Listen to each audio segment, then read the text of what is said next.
Especially for my dear WOW people and others who may be guests at a Seder this year. In my work, I get to deal with a lot of young people who are discovering more meaning in their Judaism, and they may want more out of the Seder than they've gotten in previous years. Some of my friends are guests at Seders, and this video is for you. How to prepare for the Seder if you're a guest. So the first thing is, if you can get time off the day of Passover, please ask your boss for that extra day off. It's so worth it. In my house and in many houses all over the world, everyone takes a nap on the afternoon of Seder night. You just need it. It's going to be a long night. You need to be in a great emotional and physical space. And eat something, because you're not going to eat till around 10:30 at night. You want to make sure that you're well fed. That's another important thing. Take care of yourself. Don't go to the Seder expecting you're going out to eat. That's not what it's about. So take care of yourself. The next thing I would tell you is take the time the week before, and that's starting now, or even I'm sure you've been preparing before this, to prepare yourself spiritually for the Seder. And that means reading commentary, going to Aish.com, going to Chabad.org, looking up beautiful Torah insights so that when you come to the Seder, you really can be there. We say you can take a little child to a symphony, but he may or may not enjoy it. But someone who has studied music knows what to listen for. We hear all the violins and the flutes and the strings. It's just magnificent, right? So the more you prepare, the more you prepare, the more you'll enjoy. Now, a word about holiness and spirituality. What is spirituality? And this is a great definition that I learned from Herschel Lazaroff. Spirituality is anything that is outside of time and space, something that's transcendent, and we can find spirituality in many, many venues. Holiness is when something is in harmony with the will of God. These are completely two different things, and people oftentimes get them mixed up. You want to experience holiness. You may or may not feel stirrings in your soul and a transcendent feeling. You may, but you may not. Maybe you'll feel awkward as a guest. Maybe there will be some family dynamics that you don't understand.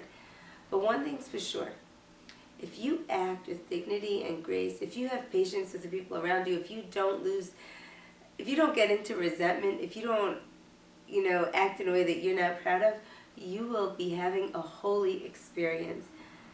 And that's what you're after. So the Seder itself, it's kind of hard. I personally find it hard to be a guest, and I don't know how it is for you. I guess for everyone it's different. But one thing that's interesting about being a guest is you're totally powerless. You don't have any control about what's going to happen. God willing, one day you'll run your own Seder, and you'll do it in a way that feels right for you. But for now, you're kind of at the mercy of your host.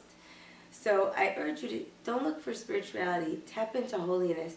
Make sure that all your actions and all your thoughts, because I know you're going to be the perfect guest, but all your thoughts are really in harmony with God's will for you. If you're observing Yom Tov, if you're observing the holiday, the whole holiday for the first time, and I do have some friends like that, please do yourselves a favor. Make sure that you have some plans, maybe to get together with friends on the second day, because for those of you who don't know, observing Passover properly, the first 2 days means you have the eve of the Seder, and then the whole day is kind of like a Sabbath, and then another Seder, and then a whole other day that's kind of like a Sabbath. So that's a long time to stay in the moment, and it's I don't want to call it a discipline, because it doesn't feel that rigid, but time is standing still, and you really need to organize your time properly so that you can enjoy it and not be frustrated by it or not feel antsy. These days are there for us to fill with meaningful things, with good food, with good friends, with conversation, with walks. So take the time to plan something in advance. The next thing that I would tell you, because we are a week before, is this. If you've learned about Pesach, then you know that coming out of Egypt parallels our own coming out of Egypt. And in the Jewish calendar, we're always going in a cycle. We don't believe that time is linear. Something happened in history, and now we're going forward. Time happens again and again and again. So we're now coming to the time when we are literally going to be led out of Egypt.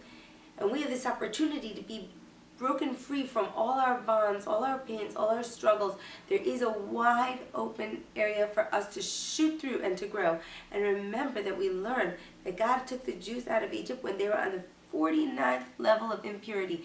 They were so low. They were broken. They practically forgot who they were. But God picked them up and took them out, and that's exactly what He can do for us, and then what He will do for us.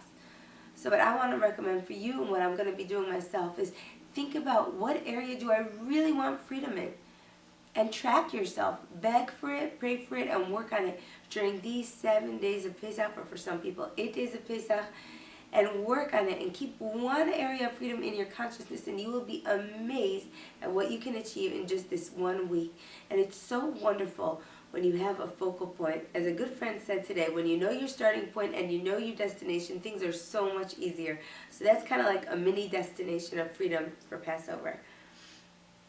The last thing that I want to tell you about being a guest is that I want you to know that especially on Seder night, of course at all times, it's a tremendous honor to have a guest.